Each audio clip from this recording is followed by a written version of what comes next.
Rando, I'm back. Another one. So, Ruger American Gen 2. Cold out here. Let's make this quick.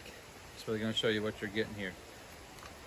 Start off, I'm going to show you that the firearm is unloaded.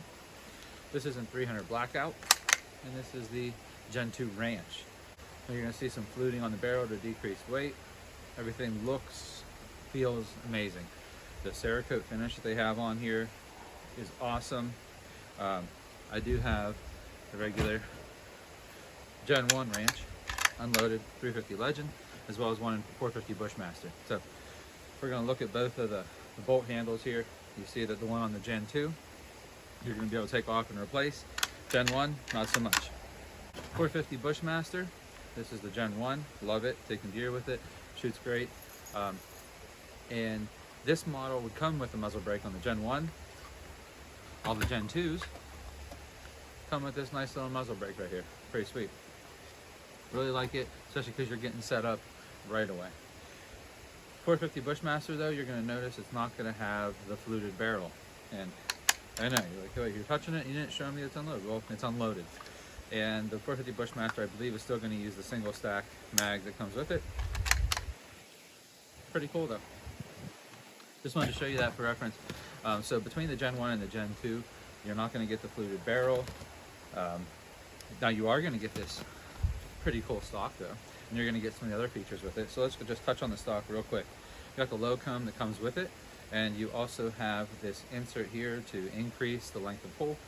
But you can go on Ruger's site, I believe, and get larger spacers, larger like comb risers, and it's really easy to take this off. You actually just unscrew this, and this pops right out. You don't even have to unscrew this the whole way, just a little bit. Overall though, it's like the splattered finish, and it legit looks like paint was splattered on here, but it actually gives it texture. This, I mean, I know it has these little nubs here, but really, truly, like no texture to it whatsoever.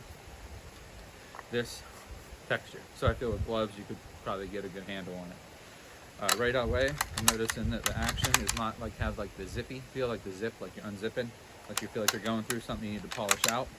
Now I did shoot a couple rounds through this. 3 position safety.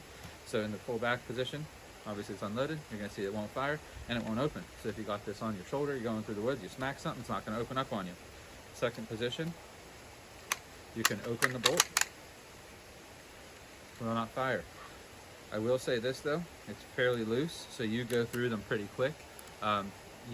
It is fairly tactile, but let's say your cold hands, gloves, I think it'd be very easy to push from the last position the whole way up to fire without realizing it. So just, you know, kind of keep that in mind if you're shooting it, because, you know, that middle position, still safety, but going from the, you know, from the last, which is bolt lock and safety, up to first, you can glide right through it without feeling that, you know, the tactile sensation of the middle, just safety.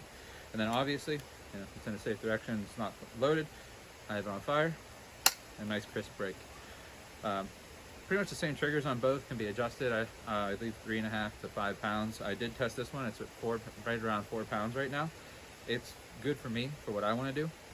And you're going to notice that the mag release is very similar for the AR style mags, just like on the 350 Legend. Comes with a place to, you know, put your sling at.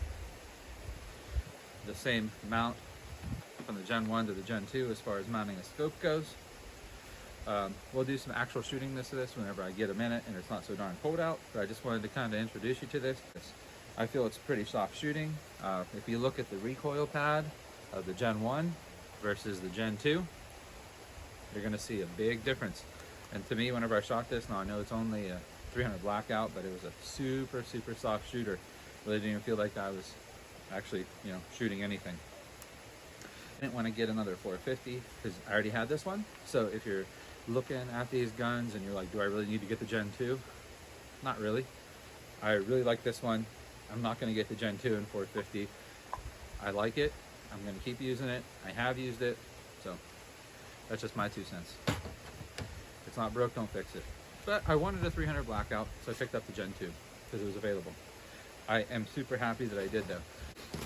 As far as holding this gun and looking at it, I'm looking at the stock itself and looking at the stock itself compared to the Gen 1. It does have at least a little bit of a thicker appearance, kind of like a nice little shelf to grab onto here. And like as I said, the splatter finish, really nice and grippy.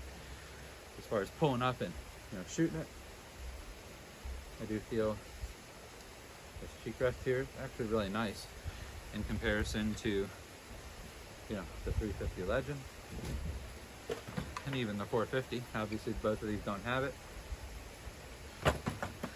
I do feel that this lends nicely to actually finding a natural view down the scope. And they say that this stock doesn't have much flex to it, which is good, because whenever you're shooting it, it's supposed to be free floating, and obviously any torque or twist that you have on it to touch the barrel actually alter your accuracy. All right, so did I have any issues with this at all? Actually, I did.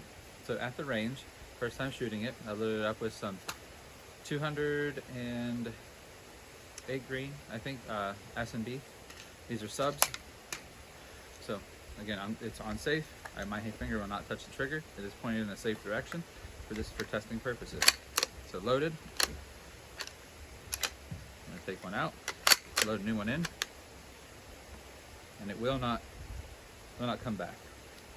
Let's take the magazine out. Kind of hard to get out. So when it's feeding from this side, which if I'm looking at it facing you, it's the right side, it is catching. You can see some marks here in the brass, actually, like as the bolt's coming back. Let me reload a mag with some 208 grain. That's catching, and I'll show you. I'm going to roll some clip of this actually at the range right now while I reload.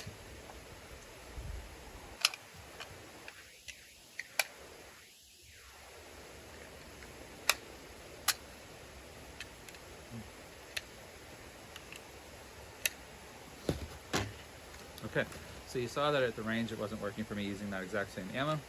Now, this is going to be AAC, this 208 grain subs. Okay, again, it's safe, pointed in a safe direction.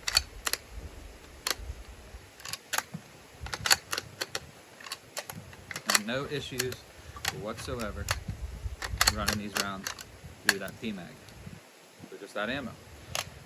That's the only issue I have. Duramag, steel mag.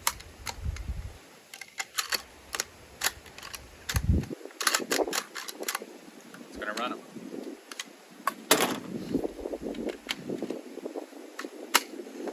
Still AR mag.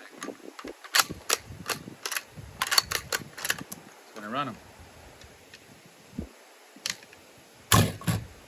Lancer mag.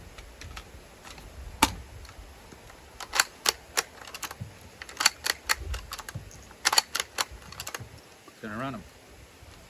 And last but not least, Pro mag.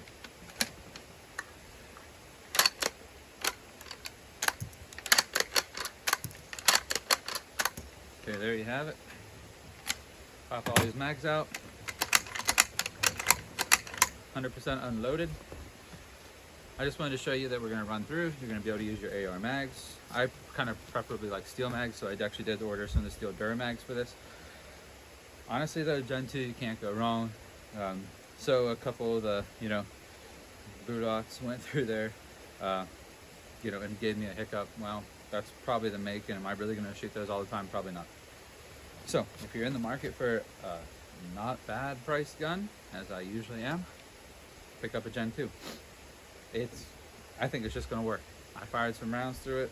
I'm really excited to sight it in. I'll take you to the range with me when we actually sight it in, and I'm going to do some testing using various grain bullets here, whether it be subs or whether it be hypersonics. We're going to find out together how it performs, see what kind of groups we can get at about 100 yards. So stay tuned. Thanks for watching. As always, be safe, be kind. God bless you. Catch you next time.